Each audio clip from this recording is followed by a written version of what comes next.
মোতকৈ সৰু কাৰণে কৈছোঁ সকলো যিসকল ইয়াত আহিছে সকলো ৰিপৰ্টাৰসকল আপোনালোকলৈ ধন্যবাদ জনাইছোঁ। আপোনালোকে সকলো সময়তে বিভিন্ন পৰিৱেশত বিভিন্ন স্থিতিত আপোনালোকে বাতৰি যোগান দি আছে, সেইকাৰণে পুনৰ ধন্যবাদ আৰু অভিনন্দন জনাইছোঁ। আপোনালোক আছে কাৰণে আমি আছোঁ, আপোনালোক নহ'লে আমাৰ স্থিতিটো বহুত কম আৰু সেইকাৰণে আপোনালোকক আৰু শুভেচ্ছা জনাইছোঁ। আজি আপোনালোকে গম পাইছে বিষয়টো, আজি বিষয়টো হৈছে যে মহিলাৰ ওপৰত বৈষম্যমূলক যিটো স্থিতি বিভিন্ন দলে গ্ৰহণ কৰিছে, বিশেষকৈ কংগ্ৰেছৰ নেতৃত্বত বিভিন্ন দলসমূহে গ্ৰহণ কৰিছে আৰু সেইটোক আমি গৰিহণা দিছোঁ। এইটো গৰিহণা দি যোৱাকালি সমগ্ৰ অসমৰ চুকে কাণৰ পৰা বহু মহিলা আহি কালি গুৱাহাটী খানাপাৰা খেলপথাৰত প্ৰতিবাদ সাব্যস্ত কৰা হৈছে আৰু প্ৰচেছন কৰা হৈছে। আপোনালোকে জানিছে ইতিমধ্যে ৰাইজক সক্ৰিয় কৰিবৰ কাৰণে, সমাজক সক্ৰিয় কৰিবৰ কাৰণে এই ব্যৱস্থা লোৱা হৈছে দলৰ ফালৰ পৰা, ভাৰতীয় জনতা পাৰ্টী দলৰ ফালৰ পৰা, যাতে সকলোৱে বুজি উঠক যে মহিলাসকলক আত্মনিৰ্ভৰশীল হোৱাত বাধা দিয়া, মহিলাসকলক স্বতন্ত্ৰভাৱে নিজৰ মতামত প্ৰকাশ কৰাৰ ক্ষেত্ৰত বাধা দিয়া আৰু মহিলাক আগবাঢ়ি যোৱাৰ ক্ষেত্ৰত বাধা দিয়া যিবোৰ দল আছে সেইবিলাক দলক, কংগ্ৰেছকে মুখ্য কৰি সেইবিলাক দলক ৰাইজৰ আগত তেওঁলোকৰ মুখাবোৰ খুলি দিয়াৰ মুখ্য উদ্দেশ্যৰে কালি আমি সেই সভাখন পাতিলোঁ। আৰু আজি প্ৰেছ কনফাৰেঞ্চখন এইকাৰণে দিয়া হৈছে যে আপোনালোকৰ যদি মনত কিবা খুদনি আছে, কিবা ক'ব লগা আছে, সেই সম্পৰ্কত আমি স্পষ্টভাৱে আপোনালোকক জনাম। ঠিক আছে। প্ৰাক্তন সাংসদ কুনজা বাইদেউ আছে, তেখেতেও এই বিল সম্পৰ্কত বা আমাৰ পাৰ্লিয়ামেণ্টত যি ইণ্ডিয়া এলায়েন্সে আমাৰ বিৰোধিতা কৰিলে এই বিল সম্পৰ্কত বাইদেৱে তাৰ ওপৰতো কুইন বাইদেৱে আমাক অৱগত কৰাব, আমাৰ সাংবাদিক বন্ধুসকল। এই সংবাদমেলত উপস্থিত থকা আমাৰ সকলোৰে শ্ৰদ্ধাৰ বিজয়া বাইদেউ, সাংসদ বিজুলী কলিতা মেধি ডাঙৰীয়ানী, আমাৰ জিলাৰ সভাপতি মহোদয়, আমাৰ ZPCৰ সভানেত্ৰীসকল আৰু আমাৰ বিষয়ববীয়াসকল, লগতে মোৰ সন্মুখত উপস্থিত হোৱা মোৰ সাংবাদিক বন্ধুসকল। বাইদেৱে কথাখিনি ক'লে থুলমূলকৈ, মই খালি দুটা কথা ক'ব খুজিছোঁ।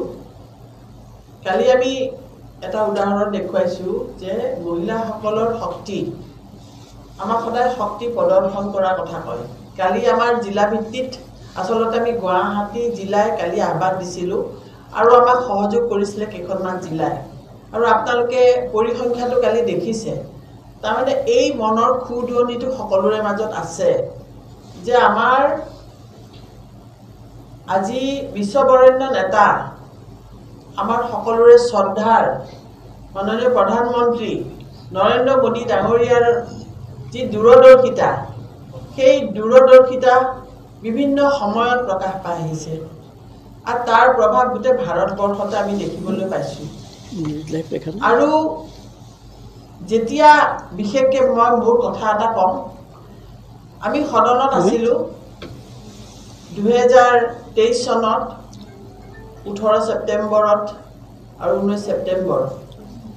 আমি অতি আনন্দেৰে, আমি যিসকল বিজেপিৰ বাই ভনী আছিলোঁ, বিশেষকৈ আমি সাংসদসকল, আমি আনন্দিত হৈছিলোঁ যে নৰেন্দ্ৰ মোদী ডাঙৰীয়াই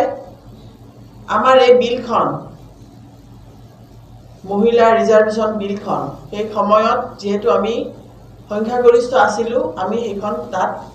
পাছ কৰিছিলোঁ আৰু তেতিয়া আমি অতি আশাৰে ৰৈ আছিলোঁ যে এইখন নিশ্চয় আমাৰ বিলখন, যিহেতু ইয়াতে আমি পাছ কৰিলোঁ, আমাৰ নিশ্চয় আমি আগবাঢ়িব পাৰিম। কিন্তু এইবাৰ যিহেতু চেঞ্চাছৰ মতেদি 72 চনৰ পৰাই চেঞ্চাছ হোৱা নাই, আপোনালোকে সকলোৱে জানে, আৰু সেইকাৰণে 3খন বিল একেলগে ক্লাব কৰা গ'ল। আৰু কংগ্ৰেছৰ লগত বাকী যি ইণ্ডি এলায়েন্স বুলি কয়, মোক দিল্লীৰ পৰা প্ৰশ্ন কৰা হৈছিল যে কংগ্ৰেছৰ লগতে বৃন্দা কাৰেট, CPMৰ যিগৰাকী নেত্ৰী, তেখেতেও বিৰোধ কৰিছে, সোনিয়া গান্ধীয়েও বিৰোধ কৰিছে, আনকি তৃণমূলৰ সাংসদসকল, মহিলাসকলেও বিৰোধ কৰিছে। ইয়াৰ দুটা কাৰণ হ'ব পাৰে। এটা কাৰণ, তেওঁলোকে ভয় খাইছে যে ভাৰতীয় জনতা পাৰ্টীয়ে ইতিমধ্যে বিশ্বৰ ছবি এখন ডাঙৰ ছবি প্ৰতিফলন কৰিব সক্ষম হৈছে আৰু যদি এই বিলখন পাছ কৰে তেতিয়া হয়তো তেওঁলোকৰ সান্দহ খোৱা বালি তল পৰিব কাৰণ ভাৰতীয় জনতা পাৰ্টিৰ বাহিৰে আপোনালোকে দেখিছে যি পৰিয়ালতন্ত্ৰ চলি আছে গোটেইবোৰতে আজি তৃণমূলেই কওক কংগ্ৰেছেই কওক সমাজবাদী পাৰ্টিয়েই কওক বিভিন্ন ধৰণৰ যিসকল পাৰ্টি ভাৰতবৰ্ষত তেওঁলোকে ইতিমধ্যে বিভিন্ন ধৰণে আজি SP 4-5 গৰাকী পৰিয়ালৰ লোক আছে সংসদত তৃণমূলৰো তেনেকৈ আছে কংগ্ৰেছৰটো মই নকলোৱেই তেওঁলোকে বিভিন্ন ধৰণে তেওঁলোকে ব্যাখ্যা কৰিছে যে কিয় পাছ কৰিব নালাগে কিন্তু আজি আমাৰ মহিলাসকলে এই কথাটো অতি ক্ষোভেৰে আমি কৈছোঁ যে মাননীয় মোদী ডাঙৰীয়াই মহিলাক যি সন্মান প্ৰদান কৰিব ওলাইছিলে সেই সন্মান এই ইণ্ডি এলায়েন্সে খৰ্ব কৰিছে কিন্তু মোৰ বিশ্বাস আছে যে আগন্তুক দিনত আমাৰ 29ৰ আগতে নৰেন্দ্ৰ মোদী ডাঙৰীয়াই এই বিলখন নিশ্চয় পুনৰবাৰ উত্থাপন কৰিব আৰু পাছো কৰিব আপোনালোকে অসম আন্দোলনৰ আমি স্বাধীনতাৰ কালৰ আমি দেখা নাই আন্দোলন কিন্তু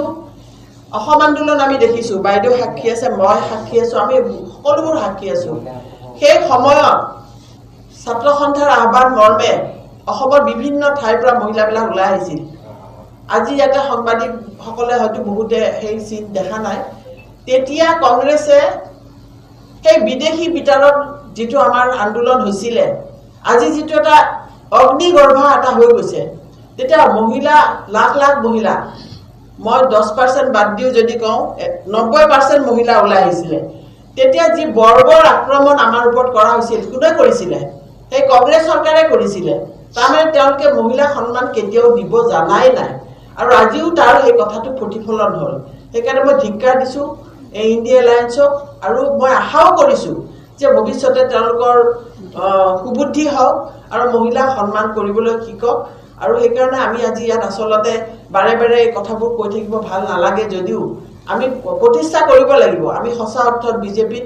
মহিলাৰ আপোনালোকে চাক সংগঠনত তেওঁলোকে কৈছে সংগঠনতেই নাই চিঞৰি চিঞৰি কৈছে মই কেইগৰাকী মানক দেখিছোঁ আমাৰ সংগঠনত 33% এতিয়া আছেই